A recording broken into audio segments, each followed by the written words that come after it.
नमस्कार, Sanskrit wisdom channel में आपका स्वागत है। इस वीडियो में हम संस्कृत सुभाषित सीखेंगे। सुभाषित का संस्कृत अर्थ और हिंदी और इंग्लिश में भावार्थ भी हम जानेंगे। पिंडे पिंडे मतिर्भिन्ना कुंडे कुंडे नवं पयः जातौ जातौ नवाचाराः नवा वाणी मुखे मुखे।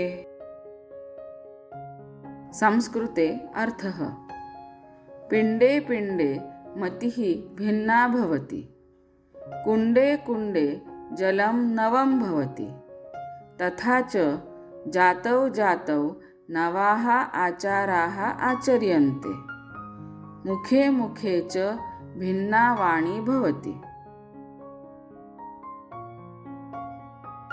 भावार्थ: प्रत्येक व्यक्ति की बुद्धि भिन्न भिन्न होती है।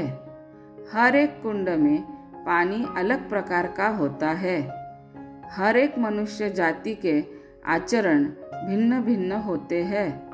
हर व्यक्ति की बोलने की शैली भिन्न होती है। Meaning in English: Intelligence differs from person to person. The quality of water differs from pond to pond. The code of conduct differs among different communities. Language differs from person to person. आशा करती हूँ कि आपको यह video पसंद आया होगा। Video को like, share और चैनल को सब्सक्राइब अवश्य कीजिए। धन्यवाद।